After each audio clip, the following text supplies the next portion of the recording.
2월 13일 목요일 이 아침에 우리가 함께 묵상하실 하나님의 말씀은 누가복음 2장 41절에서 52절 말씀입니다. 우리 41절부터 한 목소리로 같이 읽겠습니다.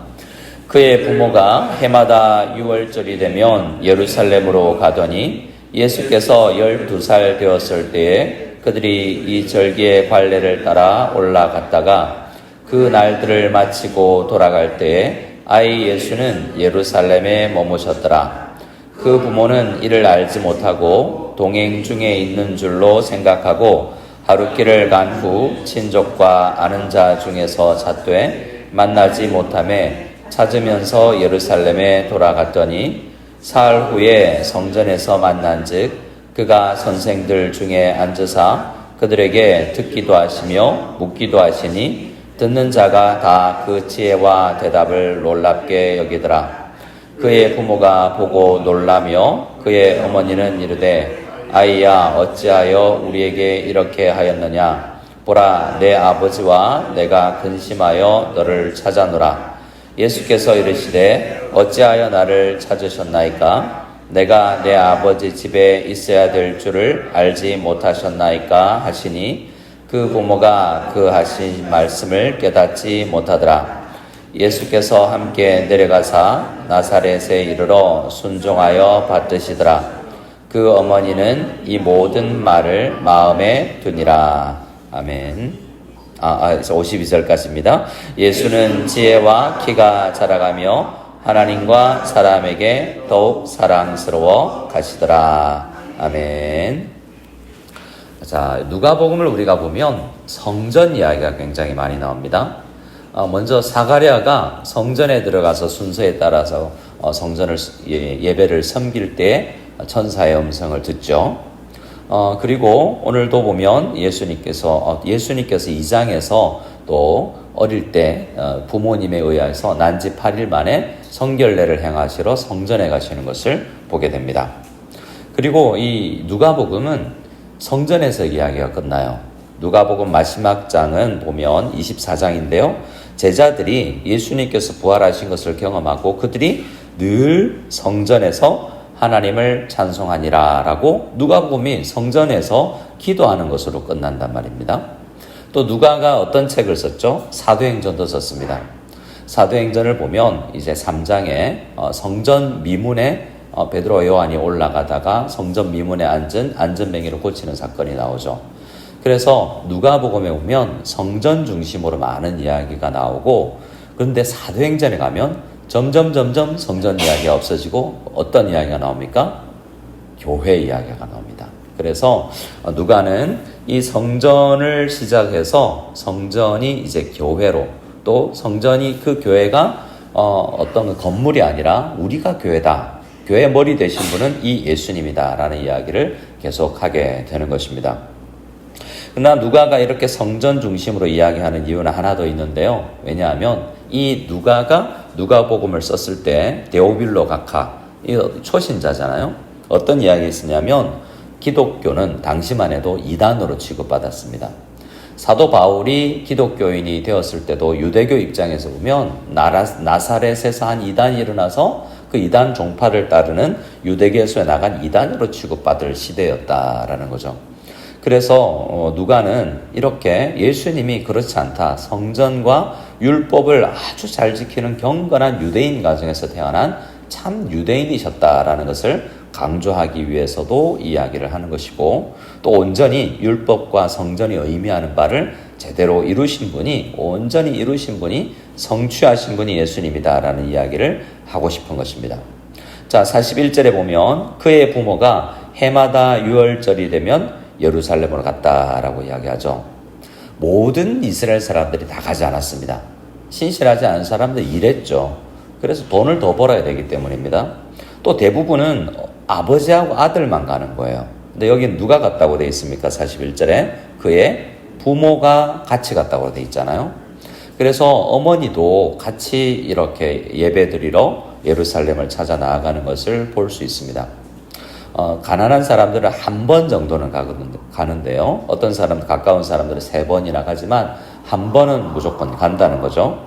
예수님께서 그때 나이가 12살이었습니다. 대부분 유대인들의 성년은 13살인데요. 아직 성년으로 스스로 성경을 읽기 전에 예수님은 이미 말씀의 전문가처럼 되어 있다는 것을 오늘 말씀에서 보게 됩니다. 우리는 이 말씀을 통해서 예수님의 부모님인 요셉과 마리아에게서 신실한 유대교 가문에서 예수님이 자라나셨다라는 것을 우리가 묵상하게 되고요. 그리고 51절에 보면 예수께서 이제 집으로 예루살렘에서 이 사건이 있은 이후에 예수님의 어머니와 아버지와 함께 나사렛에 가시죠.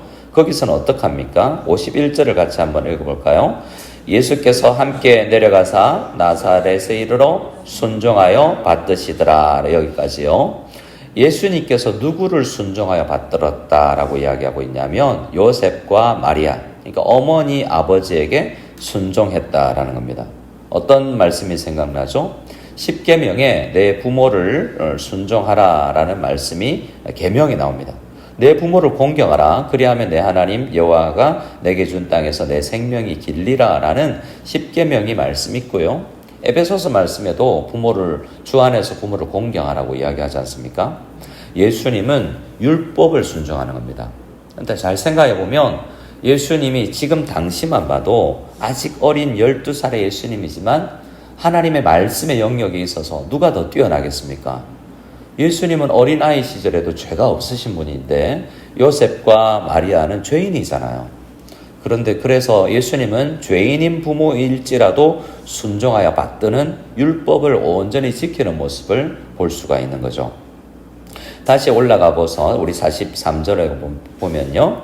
그 날들을 다 정결 내려와 우리 유월절을 절기를 잘 지키고 돌아갈 때 어떻게 됩니까? 예수님을 발견하지 못했어요. 어떻게 그럴 수 있나 라고 생각하는데요. 어릴 때 여러분 자녀를 한번 잃어보셨습니까? 이렇게 길을 잃어서 오래간만에 찾아보거나 정말 가슴 아프게 못 찾은 사람들도 있겠죠. 크리스마스 때만 되면 영화 하나가 나옵니다. 홈 얼론. 케빈이라는 아이가 부모님 다 여행 가는데 혼자 집에 남죠. 그런 실수죠.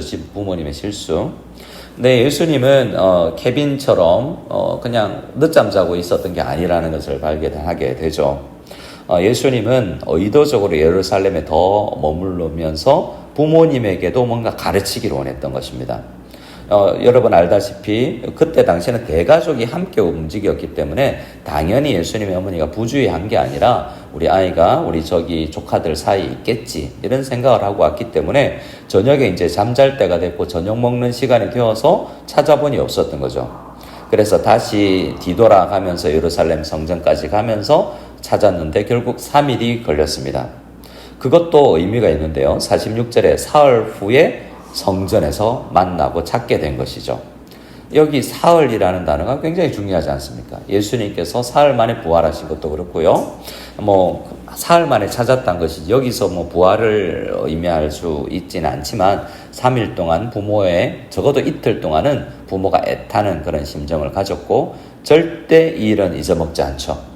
여러분 어릴 때 저도 교회에서 큰 교회를 다녀서 우리 큰아이를 교회에서 잃어버렸어요. 4만 명이 왔다 갔다 하니까 한번 잃어버리면 찾기가 힘들었던 거죠. 난리가 났어요. 그날이 아직도 기억이 나고 아이가 부모 이름과 전화번호를 기억하고 있어서 그나마 다시 전화를 누군가 지나는 행인이 전화를 해줘서 찾을 수 있었는데요. 지금도 잊혀지지 않습니다. 마지막에 51절쯤 가면 어머니가 어떻게 했다고 이야기하고 있습니까? 이날 일을 모든 말을 마음에 두고 잊어버리지 않은 거죠. 언제까지요? 예수님께서 성천하시고 또 수십 년이 지났고 누가를 만나서 이야기하면서 내 그때 일이 너무나 생생하다라는 거죠. 그러니까 예수님은 의도적으로 이 일을 부모님이지만 그러나 하나님이신 예수님께서 부모에게도 뭔가 성전이 의미하는 바가 뭔가 예수님 왜 그때 성전에 있으셔야만 했는가를 깊이 묵상하고 생각할 수 있도록 하셨을 수 있는 것입니다. 근데 와보니 어떤 일이 일어납니까? 46절 말씀해 보니 사흘 후에 성전에서 만난 즉 예수님이 선생들 중에 앉으사, 이건 선생들 중에 앉았다라는 말은 독특한 표현인데요. 스승이라는 뜻입니다. 앉아서 가르치거든요. 그래서 예수님도 그들과 거의 동등하게 듣기도 하고 묻기도 하신다라는 말씀을 보게 됩니다. 듣는 자가 다 그 지혜와 대답을 놀랍게 여겼다 할 정도로 예수님은 사실 지금 공생애를 시작하셔도 돼요. 하지만 하나님의 때를 기다리고 있는 것입니다. 예수님은 성부 하나님께서 이야기하는 때가 올 때까지, 아직 자기의 때가 올 때까지 계속해서 기다리고 있는 겁니다. 준비가 되지 않았다. 예수님께서 자라고 사랑스러워 갔다라는 표현 속에서 준비되어 간다라는 말도 있겠지만, 예수님은 어릴 때도 예수님은 하나님이시라는 것을 우리가 알아야 됩니다. 그때도 이미 하나님의 말씀을 듣기도 하고 묻기도 하는데요. 여기 이 장면에서도 저는 묵상하면서 예수님이 아무리 그 선생들이, 랍비들이, 유대교 레위 제사장들이 아무리 뛰어난다 한들 말씀이신, 요한복음에서는 예수님이 말씀 자체다고 이야기하지 않습니까? 말씀이신 예수님보다 뛰어날 수가 없지 않습니까? 그런데 예수님은 그들에게 듣기도 했다라고 이야기합니다. 예수님의 부모님을 순종하고 받드시기도 하고, 그 교회 당시가, 이때 당시 성전은 사실 부패해 있습니다. 예수님께서 이제 한 20년 뒤에 공생애를 시작하셨을 때 노끈으로 채찍을 만들어서 성전을 정결케 해야 될 정도로 이때도 여전히 3장에 넘어가 보면 알지겠지만 제사장 가문 자체가 불법적으로 이권에 휩싸여 있는 이 성전이 지저분해 있고 도둑의 소굴처럼 되어 있던 때예요. 그런데 그들에게도 듣기도 하셨다라는 거죠. 그만큼 하나님은 그러나 부족한 사람을 통해서 주어지는 그 하나님의 말씀이어도 주거니 받거니 들어주시는 분이라는 겸손의 모습을 또한 볼 수가 있는 것입니다. 아직 때가 오지 않아서 성전 청결도 하지 않으시지만 그들도 예수님에게서 듣고 배워야 한다라는 것입니다. 어머니가 놀라서 왜 이렇게 근심시켰냐라고 하니까 유명한 말씀이죠. 49절 말씀을 같이 읽어보겠습니다. 예수께서 이르시되 어찌하여 나를 찾으셨나이까? 내가 내 아버지 집에 있어야 될 줄을 알지 못하셨나이까 하시니. 자, 내가 아버지 집에 있어야 될 줄을 알지 못하였다. 이 말씀을 생각할 때 그러면 항상 성전에 계셔야 되지 않냐라고 생각할 수 있습니다. 이게 강조하는 것은 아무리 육신의 부모, 어머니가 마리아가 예수님을 탄생시켰다고 할지라도 예수님은 하나님 아버지와 더 긴밀한 삼위일체 교제를 하시는 분입니다. 우리가 아무리 관계가 있을지라도 어떤 관계가 가장 우선하냐라는 것을 생각해야 됩니다. 에베소서 6장 1절에 가면 내 부모를 주 안에서 순종하라 라고 되어 있습니다. 여러분 어떻습니까? 저는 이게 굉장히 고민이었어요. 부모님이 예수 믿지 않는 가정에서 다녔기 때문에 교회 가면 부모에게 순종하라고 했는데 부모님이 교회 가지 마 그러면 어떻게 해야 됩니까? 부모에게 순종해야 되잖아요. 교회 다니지 않는 분이 절에 다녀 라고 이야기하면 어떻게 해야 되냐고요. 저는 그래서 많은 고민 중에 지금 현재는 그렇습니다. 일단 면전에서는 부모님께 아니요 안 됩니다. 저는 목에 칼이 돌아도 교회 다녀야 됩니다. 그래서 부모님 목에 마음에 대못을 박아서는 안 되는 거죠. 일단은 알겠습니다. 지금은 그렇게 받아들이고 나서 나중에 때를 봐서 아버지 말씀 드려도 될까요? 제 생각에 저는 이래서 교회를 다녀야 되겠습니다 라고 아주 겸손히 나아가야 되는데요. 예수 안 믿는 부모님이라고 해서도 함부로 대하면 안 된다라는 것을 생각합니다. 하지만 하나님 아무리 부모님 말씀이어도 하나님과의 관계를 끊을 수는 없죠. 왜냐하면 부모님이 너무나 소중하고 사랑스럽지만 하나님과의 관계가 더 소중하기 때문에 그렇습니다. 우리는 모든 관계가 소중하지만 예수님은 지금 아버지 집에 있어야 된다는 표현으로 우리의 모든 마음은 하나님 아버지와의 관계가 가장 우선된다는 거죠. 예수 안 믿는 남편도 공경하고 그에게 받들어야죠. 그러나 그 관계보다 더 좀 우선하는 예수님과의 관계가 있어야만 남편과 부모님과의 관계도 더 긴밀해질 수 있다는 것을 알아야 됩니다. 성경은 하나님과의 관계가 우선이고 그 관계가 잘 되었을 때만 부부와 자녀와 부모님과의 관계가 온전해질 수 있다라고 말씀하고 있는 것입니다. 그때는 50절에 그 부모가 그 한 말도 깨닫지 못해요. 하지만 예수님의 어머니는 나중에서야 이것을 깨닫고 예수님을 믿게 되는 것입니다. 다시 한번 말씀드리지만 누가복음은 성전 중심입니다. 성전에서 기도하는 것으로 끝나죠. 하지만 고린도전서 3장에 가면 너희는 너희가 하나님의 성전인 것과 하나님의 성령이 너희 안에 계시는 것을 알지 못하느냐라고 말하면서 우리가 성전이다라고 이야기합니다. 그래서 우리는 어디에 있든지 예수님과의 관계, 하나님과의 관계가 가장 우선적이어서 하루를 시작할 때도 남편, 부모님 만나기 전에도 하나님께 말씀하고 기도드리고 우리 부모님께 가서 공경하고 효도하고 하는 그러한 하나님의 말씀도 순종하면서 가정관계 안에서도 회복을 이루는 그러한 가정들이 되어야 되겠습니다. 바라기는 우리 교회가 정말 성전처럼 우리 구약 성전은 아니지만 많은 성도님들이 와서 하나님과의 관계가 긴밀해지고 그 이후에 부부관계가 회복되고 부모님과도 더 효도하게 되며 자녀와의 어려운 문제가 해결되는 놀라운 관계 회복도 교회당 안에서 이루어지는 놀라운 은혜가 우리 교회 가운데 넘치기를 소원합니다. 아멘.